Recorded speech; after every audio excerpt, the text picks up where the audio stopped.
Chapter 8. The Truth Comes Out. The news traveled fast, by airmail, of course, for the woodpecker shouted it to his mate in her nesting hole, and starlings resting in upper branches heard it. Later they discussed it in wheezy whistles as they bathed in the yard trough. Sparrows, searching the floor for small seeds, listened to the starlings and then, of course, told everybody. Daggy Dogfoot could swim. By midday, there was only one creature who did not know the story of the swimming piglet, and that, of course, was the pig man, too silly to understand animal language. The squire knew, as the sows soon found out. Mrs. Swiller and Mrs. Gobblespud were conversing across the empty outer run of number 5, now brushed and scraped and washed clean by the servant, and smelling strongly of disinfectant. They were recalling a conversation of a few weeks ago. "Do you recall what she said, Mrs. G?" grunted Mrs. Swiller. "That I do, Mrs. Swiller," replied Mrs. Gobblespud. "That I do. Special," she said. "Special feet. That's what she said. And do you remember what we said?" "That I do, Mrs. Gobblespud," answered Mrs. Swiller. "Sure as my name's Rosie Swiller, I do. Special feet for some purpose. That's what we asked if she meant." "Nonsense," we thought. "Just imagine," said Mrs. Gobblespud. She paused. "Always said he was a clever little chap," she went on. "Brave, too," said Mrs. Swiller. "Never heard of any Plowborough pig swimming. Never. Never heard of any pig swimming. What'll Pigman say when he finds out?" There was a short silence, and then with one horrified voice they said, "What'll Squire say when he finds out?" The words were hardly out of their mouths when they heard the deep grunt and the rattle of the door on the other side of the yard. Mrs. Swiller and Mrs. Gobblespud slid back off their walls and stood very still in their sties, heads lowered, breath held. If they had had fingers, they would have crossed them. Neither wanted in the least to hear her name called out if the boar started asking questions. As it turned out, no one was to escape. "Ladies," barked the squire in his loudest voice, "a word with you all, if you please. My apologies if any of you are in the midst of your duties, but I want you all on parade in 1 minute." At these stern words there was a tremendous noise of hustling and bustling and shuffling, mixed with the squeals of rudely disturbed piglets, and within 30 seconds 8 pairs of trotters reared up onto 8 front doors, and above them 8 large, anxious faces peered across at their lord and master, the squire. Only at number 5, of course, was there no face, and it seemed to the nervous sows that the squire's angry gaze was directed at this space rather than at any one of them. After a moment, however, he shifted his look to number 1, and then slowly, deliberately swung his heavy head to scrutinize in turn each face, all the way to number 9. At last he spoke. "It has come to my attention," he said, "that something very strange has been going on." "What?" No one answered, so he went on. "Now I'm going to get to the bottom of this, so I shall ask each of you in turn, and I don't want any shilly-shallying. Understand?" "Yes, squire," chorused 8 worried voices. The squire looked directly at number 1 again. "This is trough liquor," he said. "The sparrows are talking about a swimming pig. What do you know about it?"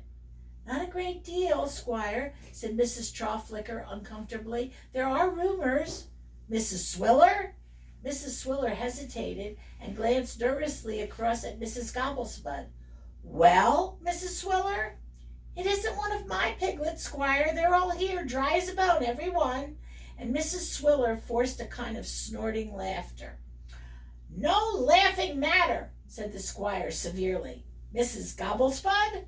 "Pigs can't swim, squire, we all know that," said Mrs. Gobblespud in a strained voice. "Not if they're normal," she added thoughtlessly. "Normal, normal," said the squire loudly. What child of mine has ever been other than normal? What are you talking about? What's she talking about, Mrs. Maze Munch? Don't know, Squire. Mrs. Grubguzzle. Don't ask me, Squire. But I do ask you, shouted the Squire angrily. I do ask you. I'm asking all of you, except, of course, Mrs. Barleylove. And he shifted his gaze back to the door of number 5. Nobody said anything. Well, she's at Resthaven, isn't she? Asked the Squire. 8 heads nodded. The Squire began to lose patience again. You're not telling me, he shouted, that Mrs. Barleylove's been swimming in the brook, are you? 8 heads shook, and 8 faces struggled to keep straight at this question. Well then, roared the Squire, I saw her last litter cross the yard with my own eyes, and a fine bunch they were. Any father would be proud of them. And, he added as an afterthought, any mother too. So if she's not swimming, and she has no youngsters with her, will you kindly tell me who in the name of St. Anthony is this swimming pig? Now, St. Anthony is the patron saint of pigmen, and when the Sows heard the Squire swear so dreadfully, they knew that the issue could no longer be avoided. It would have to come out sometime. It had better come out now. Well, said the Squire. Well, Squire, said Mrs. Swiller and Mrs. Gobblespud together, this last litter, Mrs. Barleylove had a dag, they finished in a kind of whisper. There was an awful silence, broken only by the sound of the Squire grinding his tusks. The Sows could not see his eyes, hidden by his drooping ears, and of this they were glad. At last he spoke, very softly. Go on, he said. Mrs. Swiller swallowed. Usually, you see, Squire, she said, when a dag's born, usually, interrupted the Squire in the same soft voice. Doesn't happen very often, of course, put in Mrs. Gobblespud hastily, but most of us one time or another. I see, said the Squire heavily. And then, said Mrs. Swiller, the servant takes the dag away. Takes it away? Well, the mother never does see it any more. But this one came back, said Mrs. Gobblespud excitedly. And at this, the rest could not contain themselves, but joined in a babble of voices. Wouldn't be beat. Squeezed under the door. Then Pigman came again. Dirty fat man. We told him. And later on, he came again, when the others crossed the yard, and she told him. At last, the hubbub died down, and there was silence again, this time unbroken. After a while, the Squire spoke. It seemed to the Sows that he sounded old and tired. This dag, then, he said slowly, is down at Resthaven with Mrs. Barleylove? Yes, Squire, they all replied. It must be the swimmer, then.